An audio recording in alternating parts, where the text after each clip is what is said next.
When I found my son sleeping in his car, I asked, "Where's the house I bought you?" He said his wife and Mill kicked him out, took the keys, and threatened to call the police. I just told him, "Don't worry, I'll handle this. I'm glad to have you here. Follow my story until the end and comment the city you're watching from so I can see how far my story has reached." At 62 years old, I thought I had seen everything life could throw at me. I was wrong. It was a Tuesday evening in late August when I spotted the familiar blue Honda Civic parked under a flickering streetlight in the Walmart parking lot. Something about it caught my eye as I drove past, heading home from my weekly grocery run. The car looked abandoned, windows slightly fogged, sitting alone in the far corner where most people wouldn't bother to park. I almost drove on, almost. But something made me circle back, and that's when I saw him. My son Damien was curled up in the back seat, using what looked like an old jacket as a blanket. 28 years old, and he was sleeping in his car like some kind of vagrant. My heart stopped beating for a moment, then started hammering so hard I thought it might burst through my chest. I parked next to him and tapped gently on the window. He startled awake, eyes wide and panicked like a cornered animal. It took him a few seconds to recognize me, and when he did, the shame that washed over his face nearly broke me in half. "Dad?" His voice was muffled through the glass, thick with sleep and something else, something that sounded like defeat. He unlocked the door and slowly climbed out, stretching his cramped limbs. He looked terrible. Thinner than I remembered, with dark circles under his eyes and stubble covering his usually clean-shaven face. His clothes were wrinkled, like he'd been wearing them for days. "What are you doing here, son?" I tried to keep my voice steady, but I could hear it shaking. Damien wouldn't meet my eyes. He stared at the cracked asphalt, hands shoved deep in his pockets. I didn't have anywhere else to go. The words hit me like a physical blow. "What do you mean?" "What about the house? The house I bought for you and Christine." That's when he looked up, and I saw something in his eyes that scared me more than anything else. It wasn't just sadness or embarrassment, it was fear. "She took it," he said quietly. "Christine and her mother. They changed the locks 3 days ago." I felt my mouth go dry. "They what?" "They said I don't deserve it anymore, said I'm a burden and that Christine needs to think about her future." His voice cracked slightly.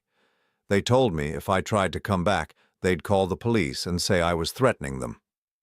The parking lot around us felt like it was spinning. I gripped the door handle of my truck to steady myself. "Are you telling me that your wife and her mother kicked you out of the house I bought for you? The house that's in my name?" Damien's shoulders sagged even further. "I know it sounds crazy, Dad, but Eleanor, Christine's mom, she has all these legal documents. She showed them to me. Said Christine is the rightful owner now because we're married and I signed some papers." He pulled out a crumpled bottle of pills from his jacket pocket, shaking 2 into his palm. "She said my anxiety makes me confused about things like ownership and responsibility."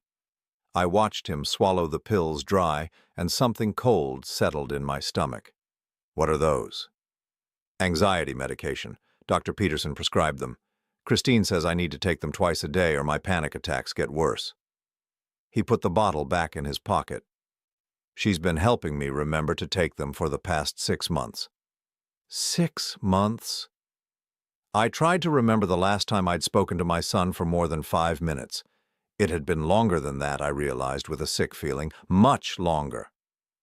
After his mother died 2 years ago, I'd thrown myself into my own grief and isolation. I'd assumed Damien was fine with Christine. I'd assumed wrong. "How long have you been sleeping in your car?" 3 days. He leaned against the Honda, exhaustion written in every line of his body. "I tried calling you, but Christine said you were probably busy and wouldn't want to be bothered with our problems. She said I needed to figure things out on my own like a real man." My hands clenched into fists. "She said what?" "It's okay, Dad. She's probably right. I have been pretty useless lately. I can't seem to focus at work, I keep forgetting things, and I get overwhelmed really easily. Maybe I don't deserve the house." Listening to my son talk about himself like that was like watching someone slowly bleed to death. This wasn't the Damien I'd raised. My son had been confident, capable, funny. He'd had dreams and ambitions. The man standing in front of me seemed like a shadow of that person. "Son, listen to me very carefully," I said, stepping closer. "You deserve better than sleeping in a parking lot. That house isn't Christine's house. I bought it with my own money, $85,000 cash, and I put it in my name with the understanding that you and your wife would live there. No one has the right to kick you out of it." For the first time since I'd found him, something flickered in Damien's eyes. Hope, maybe, or just desperation. "But the papers Eleanor showed me—" "I don't care what papers she showed you. I want you to come home with me tonight. We're going to figure this out." Damien hesitated, glancing back at his car like it was some kind of refuge. "Christine said if I involved you, it would just prove I can't handle my own problems. She said you'd be disappointed in me for being so weak." The manipulation was so obvious, so cruel, that I had to bite my tongue to keep from saying something I'd regret. Instead, I put my hand on my son's shoulder. "The only thing that would disappoint me is if you spent another night sleeping in this parking lot when I have a perfectly good guest room at home." He looked up at me then, really looked at me, and I saw the little boy who used to run to me when he scraped his knee or had a bad dream. "Are you sure?" "I'm sure. And tomorrow we're going to go have a conversation with your wife." Something shifted in Damien's expression, a flicker of worry that made my stomach tighten. "Dad, you can't just show up there. Christine doesn't like unexpected visitors, and Eleanor gets really upset when people don't follow proper procedures. They have rules about—" "Rules?" I interrupted. "What kind of rules?" "Like, I'm supposed to call before I come over, even though it's supposed to be my house too, and I can't bring anyone with me without permission, and if I seem agitated or argumentative, I have to leave until I can discuss things calmly." The words came out in a rush, like he'd memorized them. "Christine says it's because my mental state has been so unstable lately." Every word out of his mouth made me angrier. "Damien, do you hear yourself? Do you hear what you're saying?" He blinked at me, confused. "What do you mean?" "You're talking about your own home like it's a prison with visiting hours." The confusion on his face deepened, and I realized that whatever had been done to him, it had been thorough. He genuinely couldn't see how wrong this all was. "Come on," I said, gently guiding him toward my truck. "Let's get you something to eat and a decent night's sleep. Tomorrow we'll deal with Christine and her mother." As we drove to my house, Damien stared out the window in silence. I kept glancing at him, trying to reconcile this broken version of my son with the young man I thought I knew. When had he gotten so thin? When had his shoulders started curving inward, like he was trying to make himself smaller? When had he started talking about himself like he was fundamentally flawed? "Dad?" His voice was so quiet I almost didn't hear it. "Yeah, son? What if Christine's right? What if I really am too messed up to deserve the house?" I pulled into my driveway and turned off the engine, then turned to face him fully. "Damien, I need you to listen to me.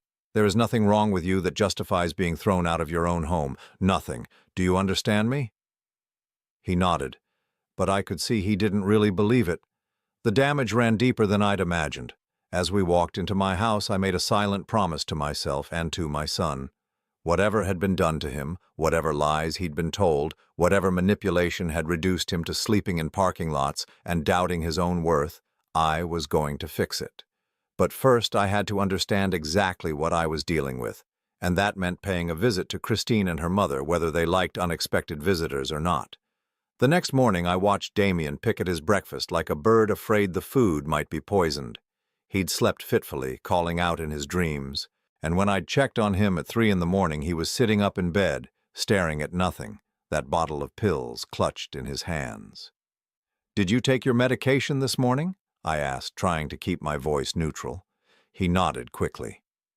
"Christine always makes sure I take them with breakfast. She says skipping doses can cause severe withdrawal symptoms." I made a mental note to research those pills later.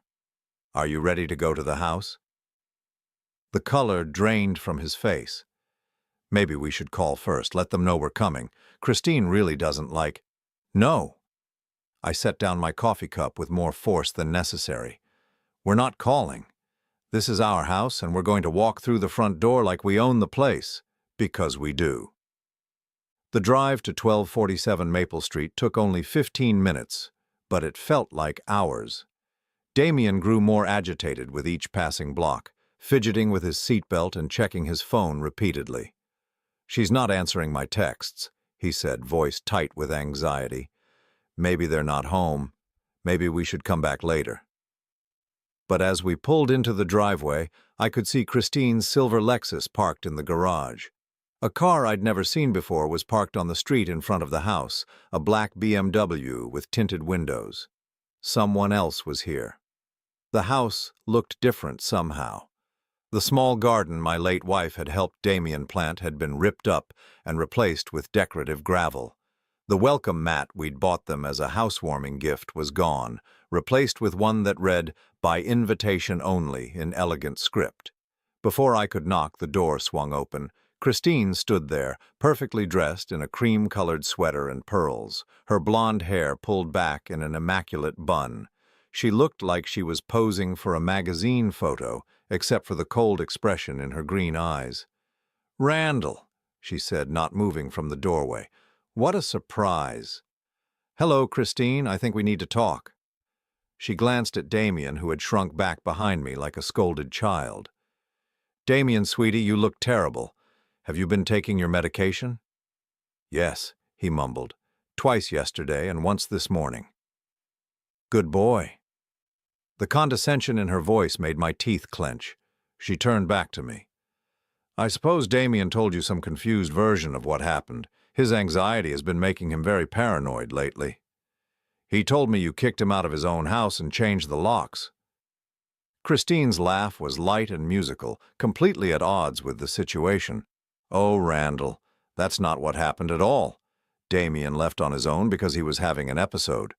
We were worried he might hurt himself, so we secured the house until he could get proper treatment." "An episode?" "His mental health has been deteriorating for months. Mood swings, aggression, paranoid thoughts.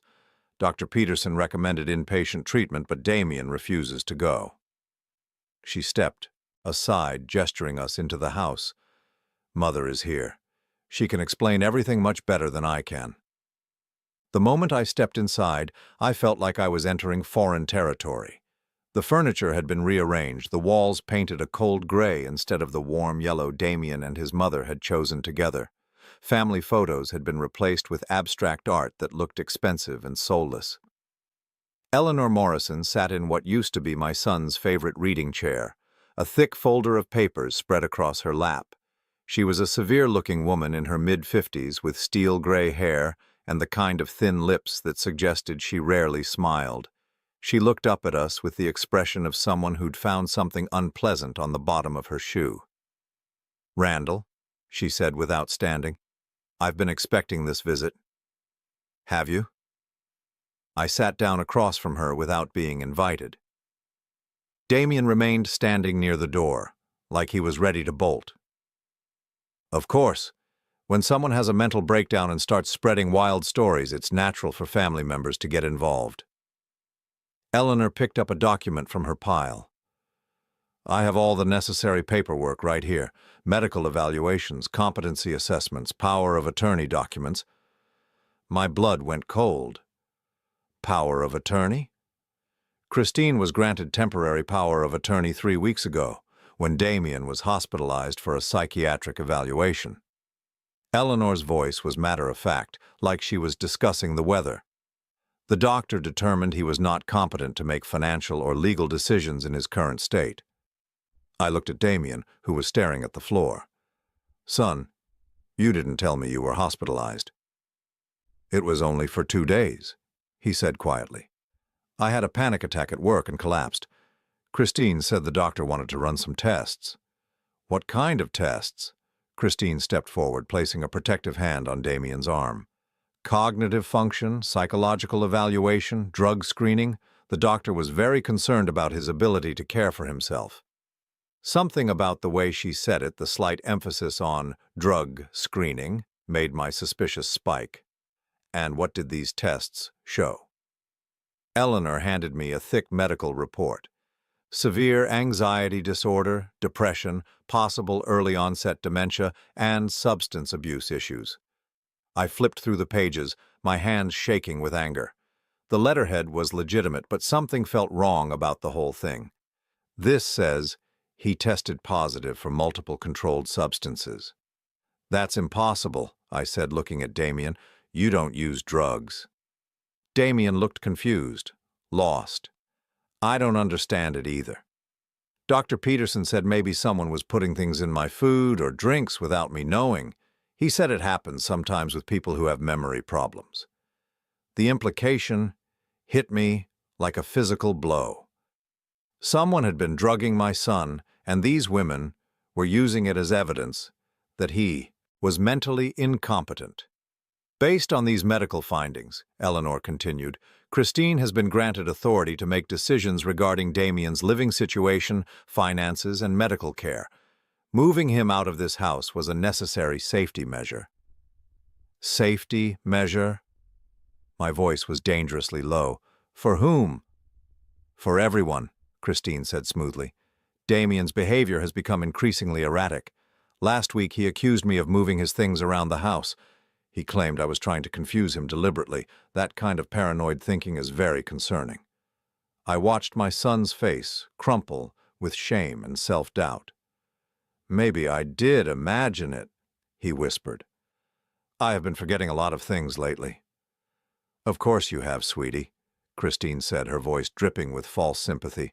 That's why you need proper care, professional care. The pieces were starting to come together in my mind, forming a picture so ugly I almost couldn't believe it.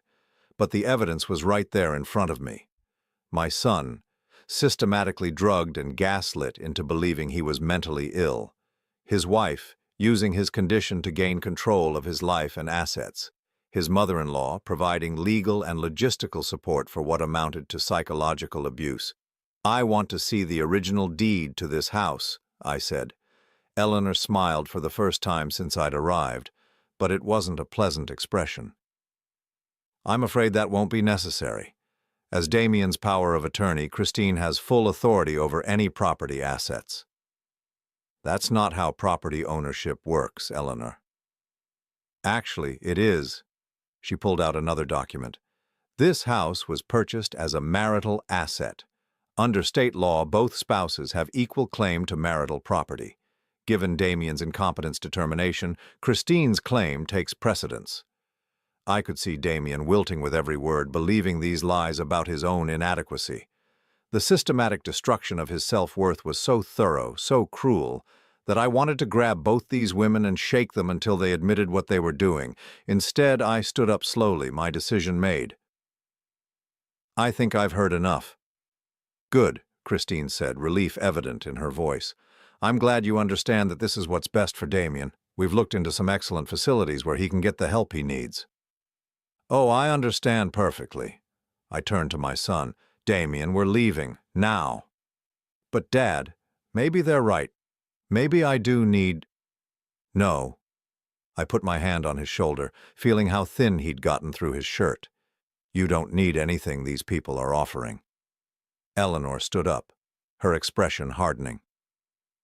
Mr. Patterson, if you try to remove Damien from our care against medical advice, we'll have no choice but to involve law enforcement.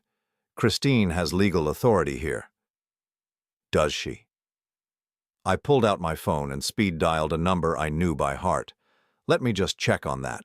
Who are you calling? Christine's composure was starting to crack. My lawyer. I held her gaze as the phone rang. Because I'm pretty sure that power of attorney documents based on fraudulent medical reports aren't worth the paper they're printed on. The color drained from both women's faces.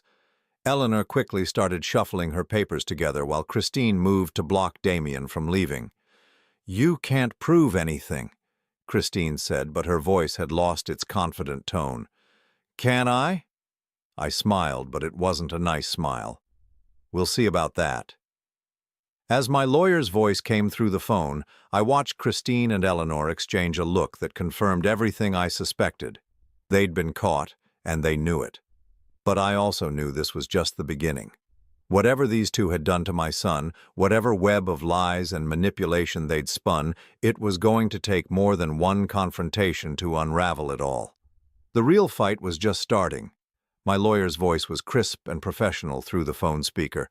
"Randall, I need you to listen carefully. Don't sign anything, don't agree to anything, and get out of that house immediately. Bring Damien with you." I could see Christine and Eleanor whispering urgently in the corner while Damien stood frozen in the middle of the living room, looking like he might collapse from anxiety at any moment. "We're leaving now," I told my lawyer, then hung up and turned to my son. "Come on, Damien, we're going." "But what about my things?" he asked, glancing around the house that should have been his sanctuary. "My clothes, my books, We'll deal with that later." I took his arm gently but firmly. "Right now, we need to go." Christine stepped forward, her mask of concerned wife slipping completely. "You can't just take him, Randall. I have legal documents that prove—" "Your documents are worth nothing if they're based on fraud," I said, not bothering to keep the anger out of my voice anymore. "And I'm starting to think that's exactly what they are." Eleanor's face had gone pale, but she rallied quickly. "You're making a serious mistake, Mr. Patterson. Interfering with medical treatment orders could result in criminal charges." "Then I guess we'll let the courts sort it out." As we walked toward the door, Damien suddenly stopped and turned back. "Christine, I'm sorry. I don't want to cause problems. Maybe if I just—" "No," I said firmly. "You have nothing to apologize for." But watching my son try to placate the woman who had been systematically destroying him broke something inside my chest. The damage went so much deeper than I'd realized. The drive to my lawyer's office was tense and quiet. Damien kept checking his phone, growing more agitated with each passing mile. "She's not answering my calls," he said for the third time. "She always answers my calls. What if something's wrong? What if she needs me?" I glanced at him in disbelief. "Son, she kicked you out of your house and had you sleeping in a parking lot. Why are you worried about her needing you?" "Because that's what married people do," he said, his voice taking on that rehearsed quality I was beginning to recognize. "Christine always says that love means putting your partner's needs before your own, even when they're upset with you." The more he talked, the clearer the picture became. This wasn't just financial manipulation or property theft. This was a comprehensive psychological assault designed to remake my son into someone completely dependent and controllable. My lawyer, David Chen, had been handling my legal affairs for 15 years. He was a sharp man in his early 50s who never missed a detail. When we walked into his office, he took one look at Damien and his expression grew concerned. "Damien, you've lost weight," David said, gesturing for us to sit down. "Have I?" Damien touched his stomach absently. "Christine says I look better thinner. She's been helping me eat healthier." David and I exchanged a look. "What exactly does healthier mean?" David asked. "Smaller portions, mostly. And I'm not supposed to eat after 6 in the evening because it interferes with my medication absorption." Damien pulled out his pill bottle again, checking the time on his phone. "Actually, I should take my afternoon dose soon." "What medication is that?" David asked. Damien handed over the bottle. David examined the label, his frown deepening. "This is a pretty heavy dosage of alprazolam. Who prescribed this?" "Dr. Peterson. He's Christine's family doctor. He said my anxiety was getting dangerous and I needed stronger medication to prevent panic attacks." David looked at me over Damien's head, his expression grave. "Randall, we need to talk privately for a moment. Damien, would you mind waiting in the reception area? There are magazines and coffee." After Damien left, David closed the door and sat down heavily. "This is worse than you described on the phone." "How bad are we talking?" "The medication alone is concerning. That's a dosage I'd expect to see for someone with severe panic disorder, but it's also highly addictive and can cause memory problems, confusion, and dependency. If he's been taking this regularly for months—" David trailed off, shaking his head. "What about the legal documents Eleanor showed me?" David pulled out a legal pad and started writing. Power of attorney based on incompetency determination requires very specific procedures. Court hearings, multiple medical opinions, family notification requirements. If they bypassed any of those steps, the documents are invalid. And the house? You said you bought it outright and it's in your name? $85,000 cash. The deed is in my name with Damien listed as beneficiary. Then legally, it's your house. Marriage doesn't automatically transfer property ownership, especially property that was purchased before the marriage with separate funds. David looked up from his notes. But Randall, I'm more concerned about your son right now than the property. What you're describing sounds like systematic abuse. The word hung in the air between us like a physical presence. Abuse. I'd been thinking manipulation, control, even theft. But abuse was what this really was. What do we do?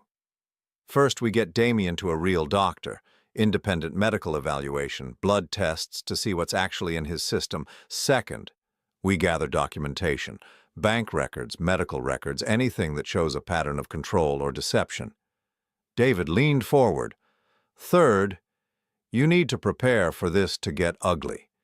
If Christine and her mother are willing to go this far, they're not going to give up easily. Over the next 3 days, the true scope of the deception began to reveal itself. David had called in favors with a doctor friend who agreed to see Damien immediately. Dr. Sarah Williams was a psychiatrist who specialized in medication management and psychological trauma. After a 2-hour evaluation, she asked to speak with me privately while Damien waited outside. "Mr. Patterson, I'm going to be direct with you," Dr. Williams said, her expression serious.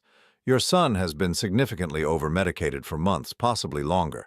The dosage of alprazolam he's been taking would sedate most people to the point of barely functioning." "Is that why he seems so confused and exhausted all the time?" "Partly, but there's more." She pulled out a folder of test results. The blood work shows traces of other substances that aren't in his prescribed medication. Someone has been giving him additional sedatives, probably in his food or drinks. My hands clenched into fists. Proof that he's being drugged? Medically, yes. Legally, it's more complicated.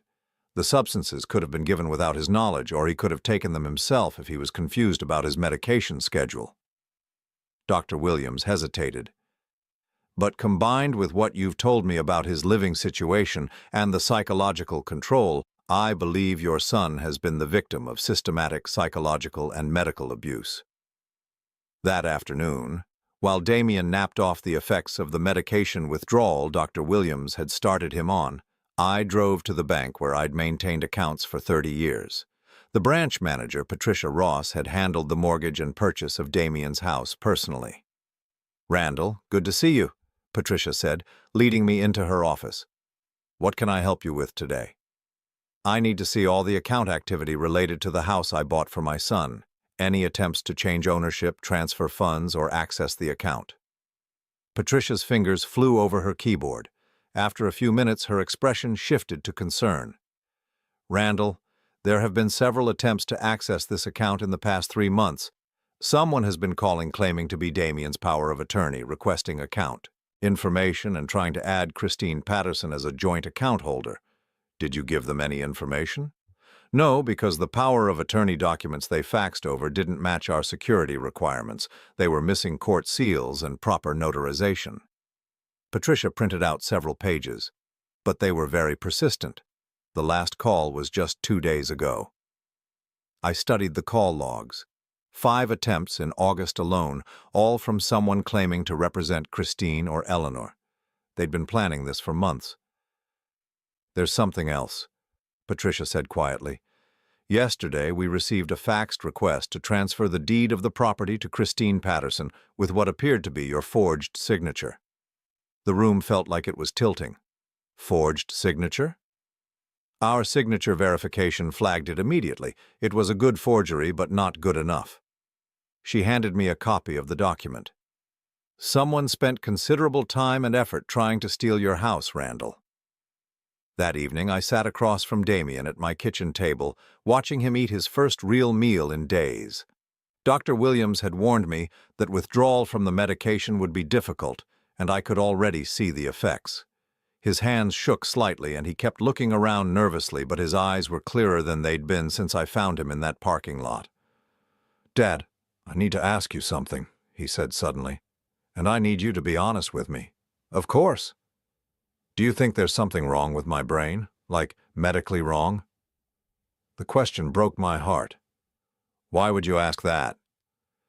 "Because Christine and Dr. Peterson keep telling me I'm sick, that I can't trust my own thoughts or memories. But since I stopped taking those pills, I've been remembering things." He set down his fork, his voice growing stronger. "I remember Christine moving my belongings around the house and then acting confused when I couldn't find them. I remember her canceling plans with my friends and telling me they called to cancel. I remember her telling me you said I was a disappointment and that you didn't want to see me anymore." Rage filled my chest so completely I thought I might explode. I never said any of those things. I know that now. But when you're medicated and confused all the time and someone you trust keeps telling you things that don't feel right but sound possible, he shrugged helplessly. You start believing maybe you really are losing your mind.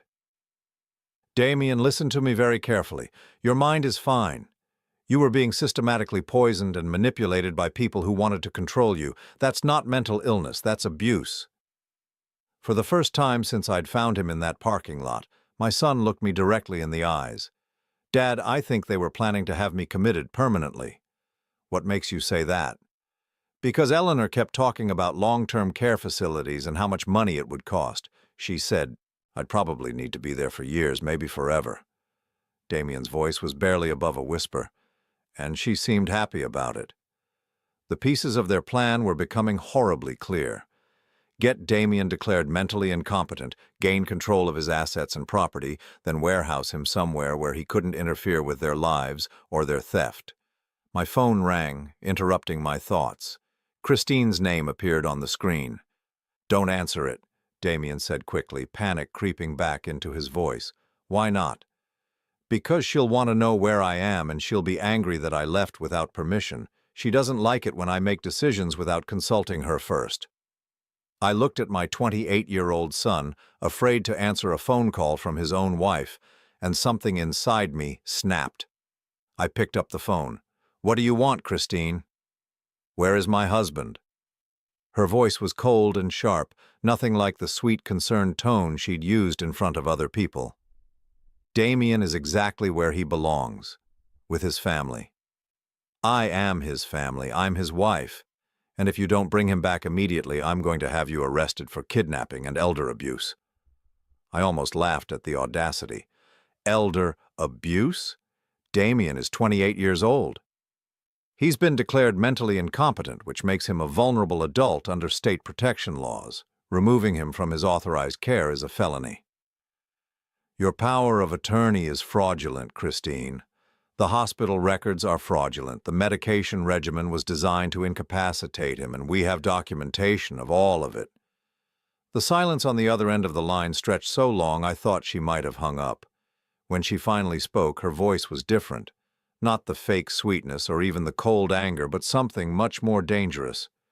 "You have no idea what you're dealing with, Randall. You think you can just waltz in and destroy everything I've worked for? You think some old man with a lawyer can outsmart me?"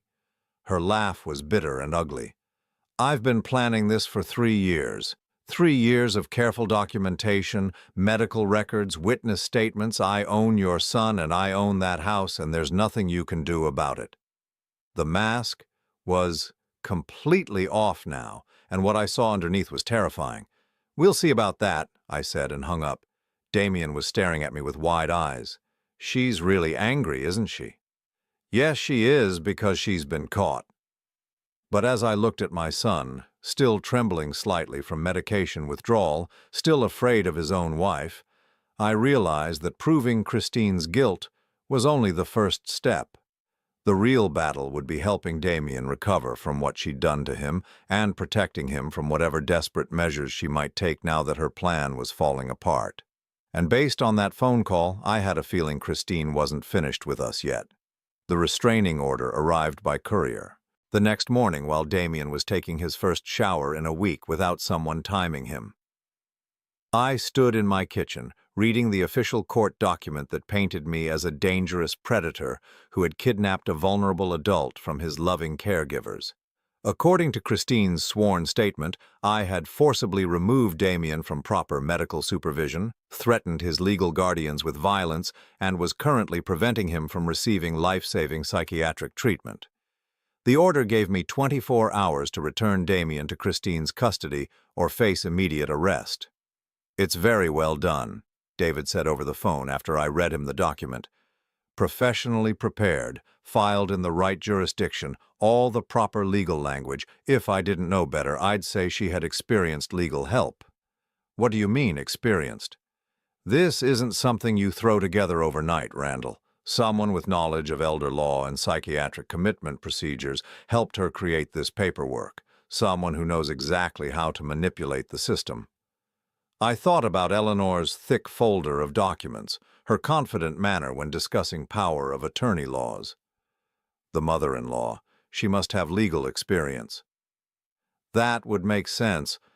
"Look, we can fight this, but it's going to take time, and until we get a hearing, you're technically in violation of a court order." Damien appeared in the kitchen doorway, looking more alert than I'd seen him in days, but still fragile. His color was better and the constant tremor in his hands had mostly stopped, but there were still dark circles under his eyes. "What's wrong?" he asked, noticing my expression. "Is it Christine?" I folded the restraining order and put it in my pocket. No point in frightening him more than necessary. "Just some legal paperwork. Nothing we can't handle." But Damien wasn't fooled. "She's trying to make me come back, isn't she?" "Yes." He sank into a kitchen chair, suddenly looking much older than his 28 years. "Maybe I should just go back, avoid all the trouble." "Absolutely not." "But Dad, you don't understand what she's capable of when she's angry. The last time I upset her, she—" He trailed off, staring at the table. "She what?" "She called Dr. Peterson and told him I was having violent fantasies. He increased my medication and recommended I be hospitalized for observation." Damien's voice was barely audible. "I spent 5 days in a psychiatric ward because I asked her why she'd thrown away my mother's recipe book. The casual cruelty of it took my breath away." "She had you committed for asking about your mother's recipes?" "She said I was becoming obsessive about dead people and that it was unhealthy for my recovery." He looked up at me, eyes full of shame. "The doctors there said I had signs of early dementia, that I was creating false memories about my mother because I couldn't accept her death. I had to grip the edge of the counter to keep from putting my fist through the wall. Damien, your memories of your mother are not false. She did have a recipe book. She left it to you specifically in her will." "Really?" "Really. It's in the storage unit with the rest of her things. We'll go get it this afternoon." For a moment, my son looked like the child who used to help his mother bake cookies every Sunday, eager and hopeful. Then the expression faded, replaced by that learned helplessness Christine had trained into him. "What if the doctors were right, though? What if I am sick and I just don't realize it?" Before I could answer, my phone rang. An unknown number, but something about the timing made my stomach tighten.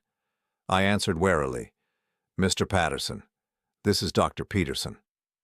The voice was smooth and professional with just a hint of condescension. "I understand you've removed Damien from his prescribed care regimen." "And you are?" "I'm Damien's psychiatrist. I've been treating him for severe anxiety disorder and early cognitive decline. His wife is very concerned about his current state." I could see Damien tense up at the mention of his name. He knew this voice, and it scared him. "Dr. Peterson, I've had my son evaluated by an independent psychiatrist. Your diagnosis appears to be inaccurate." "I'm sure you believe that, Mr. Patterson, but family members often have difficulty accepting a loved one's mental health decline. Denial is very common in these situations."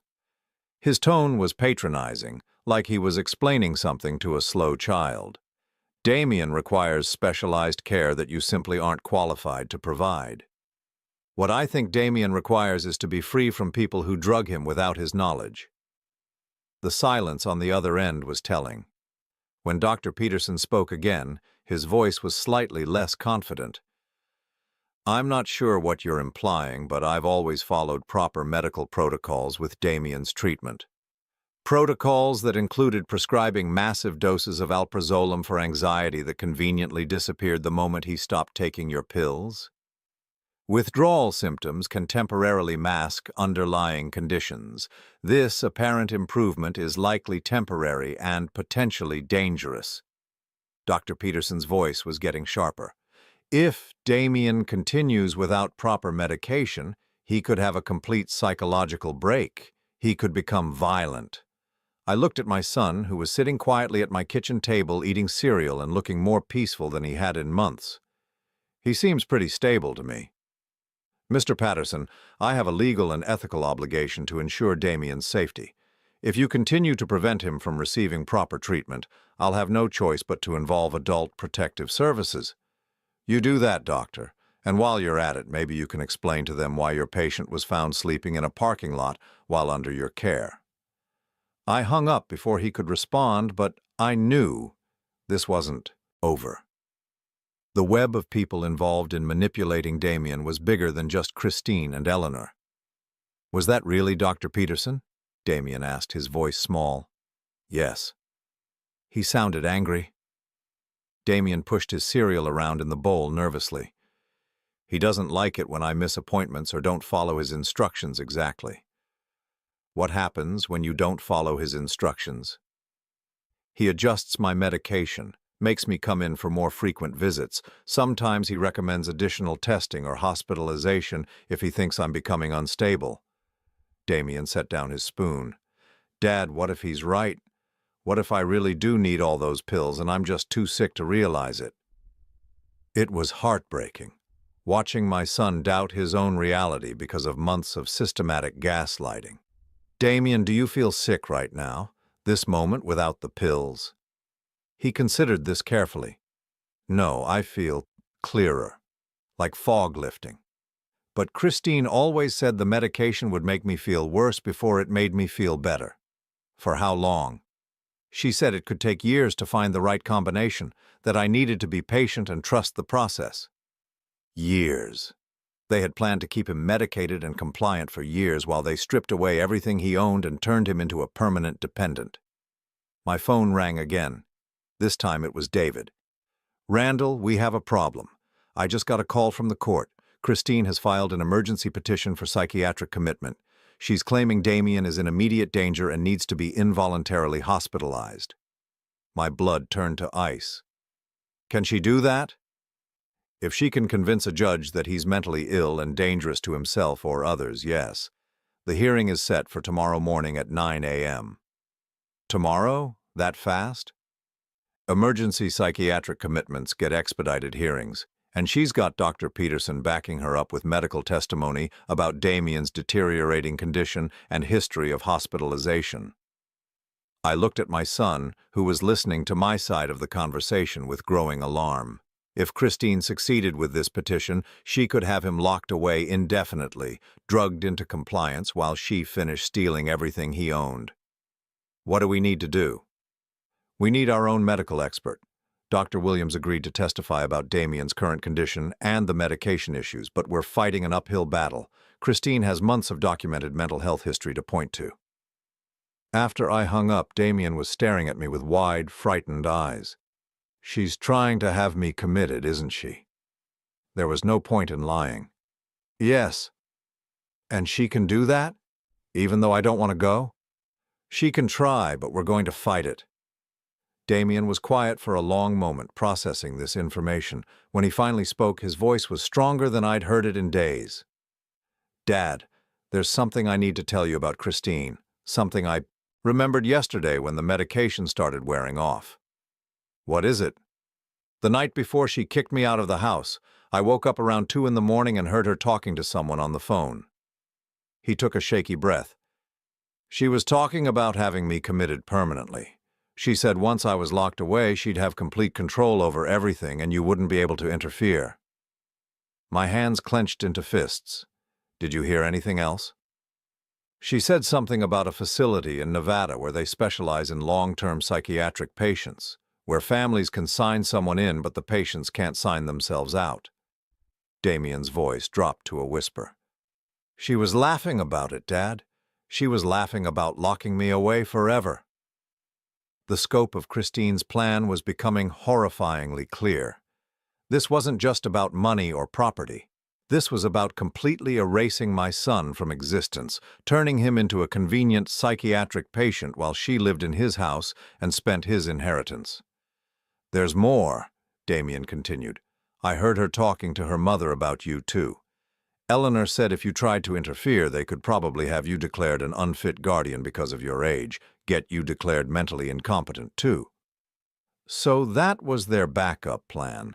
If they couldn't get rid of me through legal intimidation, they'd use the same psychiatric manipulation tactics they'd used on Damien. Dad, I'm scared. My son looked at me with the same expression he'd had as a child during thunderstorms. What if they win? What if I end up locked in some hospital forever and there's nothing we can do about it? I reached across the table and took his hand. It was steadier now, stronger than it had been in days. That's not going to happen, son. I promise you. How can you be sure? Because looking at my son now, seeing him clear-headed and alert for the first time in months, I realized something Christine and her accomplices had overlooked. They'd spent so much time and energy breaking Damien down that they'd forgotten what he was capable of when he wasn't drugged into submission. My son wasn't just a victim. He was a witness. And tomorrow morning he was going to tell a judge exactly what had been done to him. Because we're going to tell the truth, Damien, all of it. For the first time since I'd found him in that parking lot, my son smiled. Really smiled, not the nervous, medicated grimace I'd gotten used to seeing. You know what, Dad? I think I'm ready to fight back. But as I watched him square his shoulders with determination I hadn't seen in years, I couldn't shake the feeling that Christine had one more card to play. And people desperate enough to drug someone for months and fake psychiatric evaluations weren't likely to give up just because they'd been caught. The real battle was about to begin, and I had no idea how far they were willing to go to win it. The courthouse, at 8:30, the morning was already bustling with activity, but I felt like we were walking into a battlefield. Damien stayed close beside me, his newly clear eyes taking in everything with an alertness I hadn't seen in months. He'd insisted on wearing his best suit, the one he'd bought for job interviews before Christine convinced him he was too sick to work. You ready for this? I asked as we climbed the stone steps. More ready than I've been for anything in a long time, he said, and I was surprised by the strength in his voice. David met us in the hallway outside the courtroom, looking grim. I won't lie to you, this is going to be tough. Christine's legal team is very well prepared. Legal team? 3 attorneys. Corporate-level representation. Someone is spending serious money on this case. David lowered his voice. And they've filed additional motions this morning. They're trying to get you declared an unfit guardian based on your age and claiming you're suffering from early dementia yourself. The audacity took my breath away. Based on what evidence? Apparently, your decision to remove Damien from proper medical care demonstrates impaired judgment and possible cognitive decline. David's expression was disgusted. It's a stretch, but if they can convince the judge you're not competent to make decisions for Damien, then Christine gets everything by default. I felt the pieces of their backup plan falling into place. This was always part of their strategy. We entered the courtroom, and I immediately spotted Christine sitting at the plaintiff's table with her legal team. She was dressed in a conservative black suit, her hair pulled back severely, playing the role of concerned wife perfectly. Eleanor sat behind her in the gallery, wearing an expression of righteous concern. What surprised me was the third person at their table, a tall man in an expensive suit who looked more like a corporate lawyer than someone who handled psychiatric commitment cases. Who's the third attorney? I whispered to David. He checked his notes. Richard Blackwell, senior partner at Morrison, Blackwell and Associates. Morrison? I looked back at Eleanor, who was watching us with cold satisfaction. Any relation to Eleanor Morrison? Her ex-husband. She kept the name after the divorce. David's eyes widened as the implication hit him. This isn't just personal, Randall. This is a family business. The judge, Honorable Patricia Wells, was a stern-looking woman in her 60s, with silver hair and sharp eyes. She'd clearly reviewed the case files thoroughly before entering the courtroom. "This is an emergency hearing regarding the psychiatric commitment of Mr. Damian Patterson," she announced. "I've reviewed the petitions and supporting documentation. Ms. Patterson, you may present your case." Christine's lead attorney, a polished woman named Sarah Hendricks, stood up with theatrical concern. "Your Honor, this is a heartbreaking case of a loving family trying to protect a severely mentally ill young man from his own deteriorating condition and from family members who refuse to accept the reality of his diagnosis." She launched into a carefully crafted narrative, painting Damian as increasingly unstable, violent, and delusional. She presented Dr. Peterson's medical records, the forged psychiatric evaluations, and testimony from neighbors claiming they'd heard disturbing behavior from the house. "Mr. Patterson's father has removed him from all medical supervision, despite clear evidence that the patient requires intensive psychiatric care," Hendricks continued. "This represents a clear and present danger to Mr. Patterson's well-being and to the safety of others." Dr. Peterson took the stand, his testimony smooth and professional. He described Damian's alleged deterioration, his violent tendencies, and his need for long-term institutional care. Everything was presented as medical fact, backed by official-looking documentation. "In my professional opinion," Dr. Peterson concluded, "Mr. Patterson requires immediate involuntary commitment to prevent further deterioration and possible harm to himself or others." When it was our turn, David stood up with quiet confidence. "Your Honor, this case represents one of the most systematic and cruel cases of abuse I've encountered in 20 years of practice. Mr. Patterson has not been receiving medical care. He has been the victim of a coordinated scheme to render him mentally incompetent through over-medication and psychological manipulation." Dr. Williams took the stand, her testimony precise and damning. She explained the excessive medication, the additional sedatives found in Damian's blood work, and the rapid improvement in his condition once the drugs were removed. "Your Honor, Mr. Patterson was not mentally ill. He was being systematically poisoned." Christine's attorney objected, claiming the testimony was speculation, but Dr. Williams had documentation.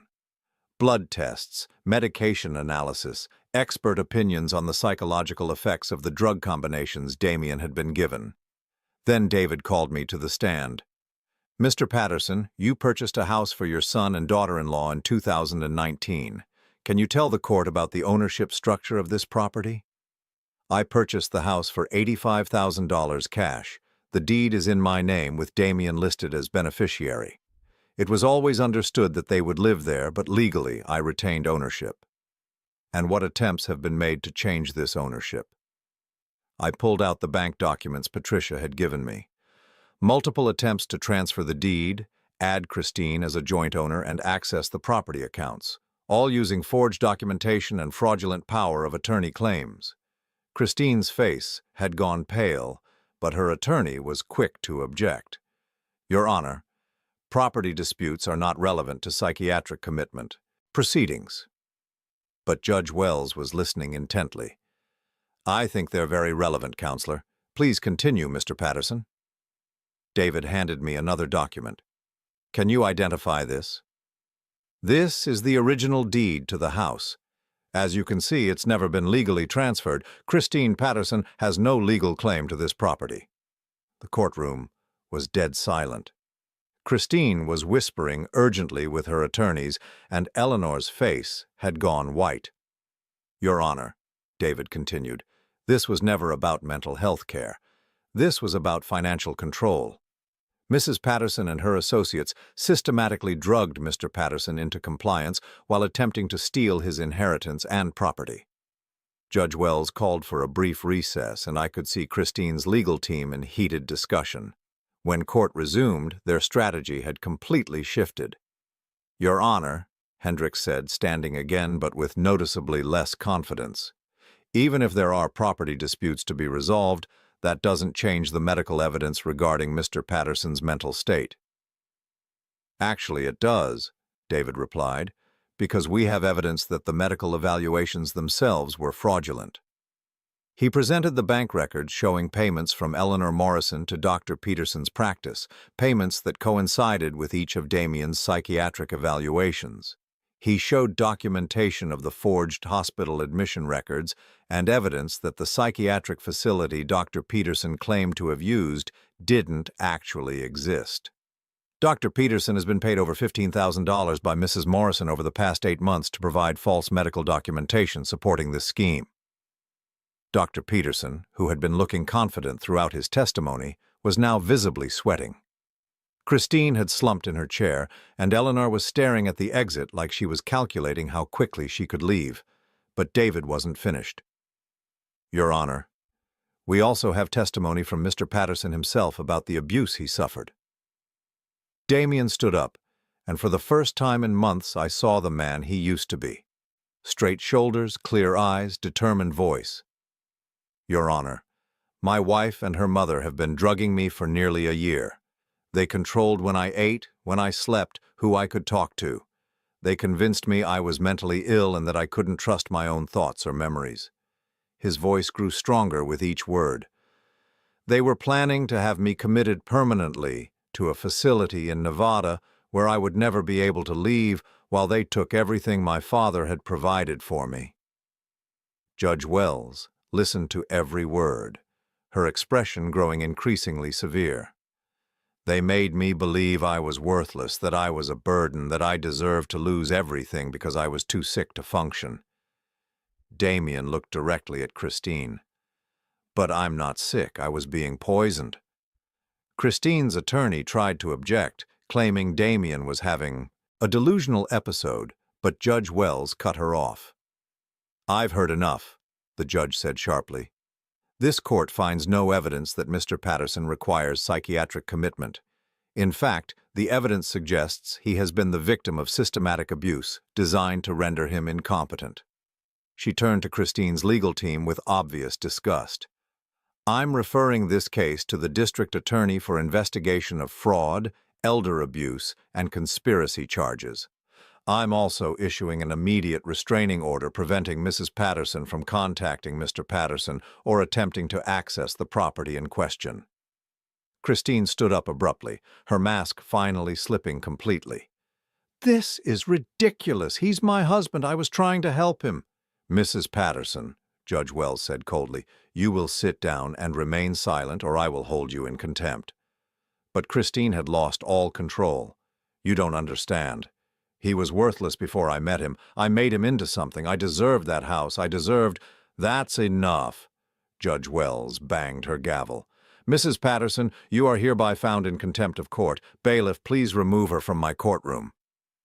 As Christine was escorted out, still shouting about her rights and how unfair everyone was being, Eleanor quietly stood up and walked toward the exit. But David was ready for that too. Your Honor, Mrs. Morrison is also named in the fraud investigation. I believe she should be prevented from leaving the jurisdiction. Judge Wells nodded to the bailiff, who moved to intercept Eleanor at the door. For the first time since this nightmare began, Eleanor looked genuinely afraid. The court is also ordering immediate restitution of any funds illegally accessed, and Mr. Patterson Sr. will regain full control of his property effective immediately, Judge Wells concluded. This hearing is adjourned. As we walked out of the courthouse, Damien was quiet for a long moment. Then he turned to me with tears in his eyes. Dad, I'm sorry. I'm so sorry I let them do this to our family. Son, you have nothing to apologize for. You were a victim. But I should have seen it. I should have known. You couldn't have known. They were experts at this. They probably did it before to other people. I put my arm around his shoulders. What matters is that it's over now. But as we walked down the courthouse steps, I realized it wasn't quite over yet. Damien was free, the house was secure, and Christine and Eleanor would face justice for what they'd done. But there was still one more thing that needed to happen. My son needed to remember who he really was, and I needed to help him build a life worth living again. The legal battle was won, but the real work of healing was just beginning. 6 months later, I stood in the kitchen of the house on 1247 Maple Street, watching my son make coffee with steady hands and a clear mind. The transformation was remarkable, but it hadn't happened overnight. The first few weeks after the court hearing had been the hardest. Damien's withdrawal from the medications had caused severe anxiety, sleepless nights, and moments of panic when he couldn't tell what memories were real and what had been planted by months of gaslighting. There were days when he'd call me in tears, convinced that maybe Christine had been right about him after all, but slowly, day by day, he'd gotten stronger. "You know what I realized yesterday?" Damien said, handing me a perfectly brewed cup of coffee in the blue ceramic mug his mother had bought him for his 18th birthday. "What's that?" "I haven't thought about taking a pill in 3 weeks, not once." He sat down across from me at the kitchen table, the same table where Christine had held court with her fake documents and threats. "For almost a year, I couldn't go 15 minutes without checking my pill bottle, making sure I was taking everything on schedule, and now I don't even think about it." The kitchen looked completely different now. Damien had repainted the walls the warm yellow his mother had originally chosen, brought back the family photos Christine had stored away, and filled the windowsill with herbs he was learning to grow. The house felt alive again. "How's the job search going?" I asked. "Actually, I have some news about that." Damien's smile was genuine now, not the medicated mask I'd gotten used to seeing. "Remember my old supervisor at the engineering firm, Jake Morrison?" I nodded. Jake had been one of the friends Christine had systematically cut out of Damien's life, telling him they were bad influences who didn't understand his medical needs. "I called him last week, told him everything that happened." Damien took a sip of his coffee, his hands steady. "He said he'd been wondering why I'd suddenly stopped answering his calls and canceled all our plans. He thought maybe I was angry with him about something." "What did he say when you told him the truth?" "He was horrified. Apparently Christine had called him once about 8 months ago, claiming I was having a mental breakdown and that contact with friends was making my condition worse. She asked him to stop reaching out to me for my own good." The systematic isolation had been so complete, so methodical. Christine had convinced everyone in Damien's life that staying away was an act of kindness. "Jake offered me my old job back," Damien continued. "Senior project engineer, same salary I was making before, plus a raise to account for the time I was away. He said the team had never been the same without me." I felt a surge of pride watching my son talk about returning to work, about rebuilding his career and his life. "Are you going to take it?" "I already did. I start Monday." He grinned. "I'm nervous, but it's good nervous, excited nervous. I'd forgotten what that felt like." We sat in comfortable silence for a moment, both of us looking around the kitchen that had been the site of so much manipulation and control, now transformed back into a place of warmth and family. "Dad, can I ask you something?" "Of course." "Why didn't you give up on me? When you found me in that parking lot, why didn't you just assume Christine was right and I really was too messed up to help?" The question caught me off guard. "Why would you think I'd give up on you?" "Because that's what everyone else did. My friends, my co-workers, even some of our relatives. Christine convinced them all that I was too sick to be around, that helping me would just enable my delusions." Damien's voice was thoughtful, not bitter. "But you took one look at the situation and knew something was wrong. How did you know?" I thought about that night in the parking lot, the moment I'd seen my son curled up in the back seat of his car. "Because you're my son. And the person sleeping in that parking lot wasn't the man I raised." "But what if you'd been wrong? What if I really was mentally ill and you were just in denial?" "Then I would have gotten you proper help. Real help. Not the kind of help that involves drugging you into compliance and stealing your inheritance." I leaned forward, wanting him to understand this completely. "Damien, even if you had been genuinely sick, you still wouldn't have deserved what they did to you." He nodded slowly, processing this. "I think that's what took me so long to fight back. I kept thinking that if I really was sick, then maybe I deserved to be treated like I couldn't take care of myself." No one deserves that. Ever. We were interrupted by a knock at the front door. Damien tensed slightly, an old reflex from the months when unexpected visitors meant trouble, but when he looked through the window, his face lit up. "It's Jake," he said, opening the door to reveal a tall, bearded man carrying a six-pack of beer and wearing a huge grin. "Damien, man, it's good to see you looking like yourself again." Jake pulled my son into a bear hug that would have knocked him over 6 months ago, but that he now returned with equal enthusiasm. "Dad, this is Jake Morrison. Jake, this is my father, Randall." Jake shook my hand with a firm grip and direct eye contact. "Mr. Patterson, I can't thank you enough for what you did for Damien. When he told me what was happening to him, what that woman was doing..." He shook his head. "I still can't believe we all fell for it." "She was very convincing," I said. "She was evil," Jake said bluntly. "I've been kicking myself for months for not seeing through it. Damien's one of the smartest, most capable people I know. The idea that he suddenly became incompetent never made sense, but she had all these medical reports and legal documents. She fooled a lot of people," Damien said, "including me." Jake popped open a beer and handed it to Damien, then offered one to me. "Well, she's not fooling anyone anymore. Did you hear what happened to her?" Damien and I exchanged glances. We deliberately avoided following the legal proceedings against Christine and Eleanor, wanting to focus on healing rather than revenge. "What happened?" Damien asked. "Prison. 2 to 5 years for fraud, conspiracy, and elder abuse. Her mother got 3 to 7 years because she was the ringleader." Jake's satisfaction was evident. Turns out they'd done this before, to Eleanor's first husband. Convinced him he was developing Alzheimer's, had him committed, and took control of his assets. He died in the facility 2 years later. I felt sick. They killed someone. As good as. The investigation found a pattern going back 10 years. They'd target vulnerable men, usually through marriage or family connections, gradually isolate them and convince them they were mentally ill, then take everything they owned. Jake took a long pull of his beer. Damien wasn't their first victim. He was just the first one who got away. Damien was quiet, absorbing this information. How many people? At least 4 that they can prove. Maybe more. The FBI is still investigating. Jake clapped Damien on the shoulder.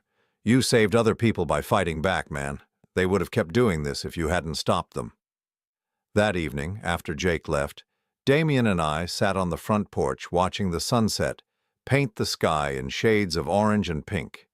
The neighborhood was quiet, peaceful in a way it had never been when Christine lived here. "I've been thinking about something," Damien said. "About Mom." "What about her?" "Christine always said that Mom wouldn't have wanted me to be weak, that she would have been disappointed in me for not being able to handle my problems." He was quiet for a moment. "But that's not true, is it?" "No, son. That's not true at all. Mom would have seen right through Christine, wouldn't she?" I smiled, remembering my late wife's uncanny ability to read people. "Your mother would have had Christine figured out in about 15 minutes. She wouldn't have let any of this happen." "I miss her," Damien said simply. "Me too." We sat in comfortable silence, both thinking about the woman who had been the heart of our family, whose absence had made us vulnerable to predators like Christine and Eleanor. "Dad, I want to ask you something else, and I want you to be honest with me." "Always." "Do you think I'll ever be able to trust someone again? To have a real relationship?" He stared out at the street, his voice thoughtful rather than sad. "Because I'm not sure I'll ever be able to tell if someone really cares about me or if they're just good at pretending." It was a fair question, and it deserved an honest answer. "I think you'll be more careful now, maybe more cautious, but I don't think that's necessarily a bad thing. You'll just be better at recognizing the difference between someone who wants to control you and someone who wants to support you." "How will I know the difference?" "Someone who truly cares about you will want you to be stronger, not weaker. They'll encourage your independence, not your dependence. They'll celebrate your successes, not use your struggles against you."